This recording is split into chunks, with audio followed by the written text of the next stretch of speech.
तर एक मोठी बातमी समोर येते बीडमधून। सरपंच संतोष देशमुख हत्ये प्रकरणी वाल्मिक कराडसह 4 आरोपींचे बँक खाते गोठवण्यात आलेली आहेत।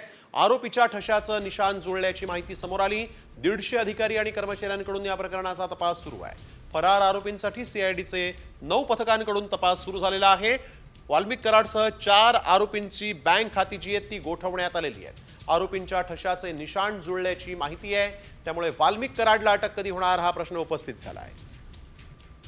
तर वाल्मिक कराड हा आत्मसमर्पण करण्याची शक्यता असल्याचं देखील कळत आहे। यावेळेची एक सगळ्यात मोठी आणि महत्त्वाची बातमी, वाल्मिक कराड स्वतः सरेंडर होऊ शकतो सीआयडीच्या पथकासमोर, अशी माहिती आता येते। वाल्मिक कराडच्या पत्नीची आज दुसऱ्यांदा पोलिसांनी चौकशी केली आणि त्यानंतर एक मोठी अपडेट समोर येते।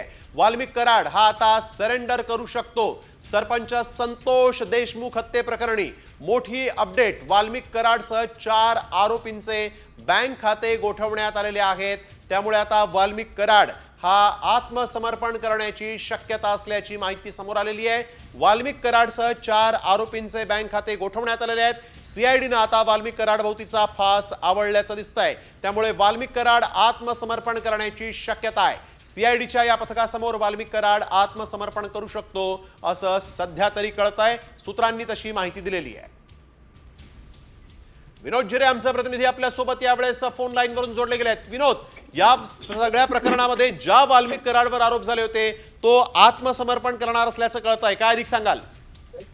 नक्कीच जर पाहिलं तर या ठिकाणी बीड मधील जे संतोष देशमुख आहे यांच्या खून प्रकरणाला आता वेग आलेला आहे, त्याच्या तपासाला वेग आलेला आहे आणि जे खंडणी प्रकरणातील आरोपी आहेत वाल्मिक कराड हे आत्मसमर्पण करण्याची शक्यता जी आहे ती वर्तवण्यात आलेली आहे। कारण की त्यांचं जे बँक खातं आहे ते सीआयडी कडून गोठवण्यात आलेलं आहे आणि यामुळे ते जास्त लांब जाऊ शकत नाही असं देखील सीआयडी कडनं खात्याला एक सूत्राकडनं सांगण्यात आलंय। त्यामुळं आता जे वाल्मिक कराड आहेत ते आत्मसमर्पण करण्याची शक्यता वर्तवली जात आहे।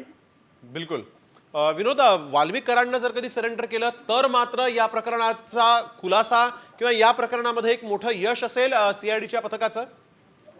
नक्कीच जर पाहिलं तर या ठिकाणी या अगोदर अनेकदा सीआयडी कडनं पाहण्याचा जो दृष्टिकोन होता तो वेगवेगळा होता, मात्र या प्रकरणामध्ये सीआयडीनं मोठ्या संख्येने या ठिकाणी जे अधिकारी आहेत कर्मचारी आहेत ते तपास करत आहेत आणि वेगवेगळ्या अँगलनं त्यांच्याकडनं तपास केला जातोय। त्यामुळं नक्कीच यामध्ये वाल्मिक कराड यांनी आत्मसमर्पण केलं आणि त्यांची जर चौकशी या ठिकाणी झाली तर या ठिकाणी मोठं यश हे सीआयडीचं समजलं जाणार आहे। बिलकुल, धन्यवाद विनोद आपण दिलेल्या सविस्तर माहितीसाठी।